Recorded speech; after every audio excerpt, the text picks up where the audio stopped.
નમસ્તે ફ્રેન્ડ્સ, મિતાસ કિચનમાં તમારું સ્વાગત છે। આજે આપણે બનાવશું મસૂર દાળ। મસૂર દાળને આપણે ડાયરેક્ટ કુકરમાં જ બનાવશું। તેના માટે આપણે કુકર ગરમ કરવા મૂક્યું છે। તેની અંદર આપણે નાખશું 2 ચમચી ઘી।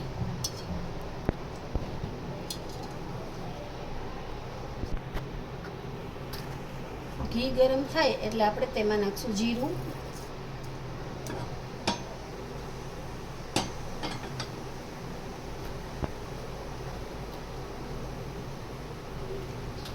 હવે તેમાં નાખશું લીમડો સમારીને બારીક સમારી લેવો।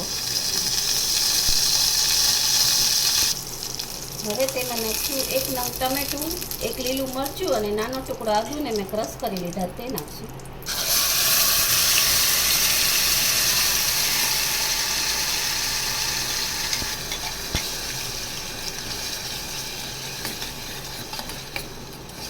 બે મિનિટ આને સાતળશું।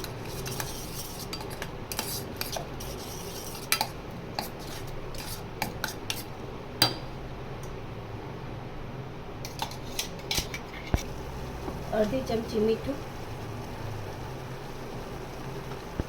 5 ચમચી હળદર, 1 ચમચી ધાણા જીરું,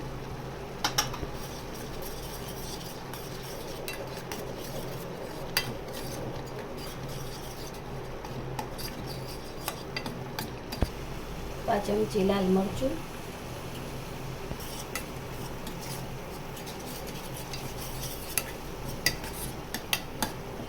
હવે આ ગ્રેવી સતળાઈ ગઈ છે અને ઘી છૂટું પડવા લાગ્યું છે।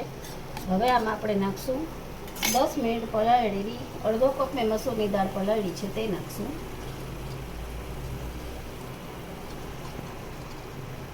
અને હલાવી લઈશું।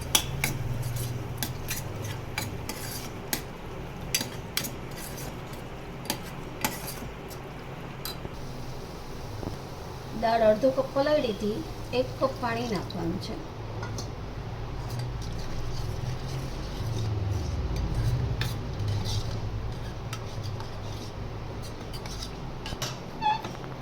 હવે આપણે કુકર બંધ કરી મીડિયમ ગેસ ઉપર 2 આની સીટી વગાડવાની છે, પછી આપણે તેને ખોલશું।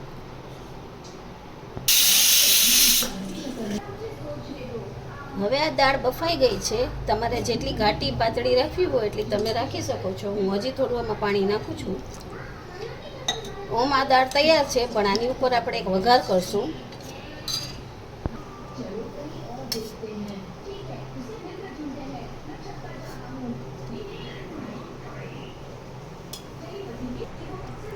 વઘાર કરવા માટે 1 ટીસ્પૂન ઘી ગરમ કરવાનું, તેની અંદર 5 ચમચી જીરું, મીઠા લીમડાના 2 થી 3 પાન, ચપટી કાશ્મીરી મરચું પાવડર, 5 ચમચી ગરમ મસાલા પાવડર અને થોડી કોથમીર।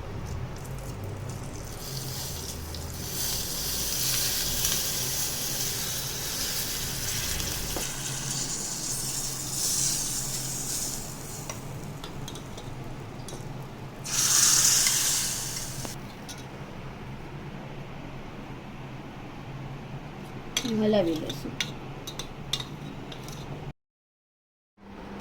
તો તૈયાર છે આપણી ટેસ્ટી દાળ, જેને તમે રાઈસ, રોટલી, પરોઠા કે ગમે તેની સાથે સર્વ કરી શકો છો। જો તમને મારી આજની રેસીપી ગમી હોય તો લાઈક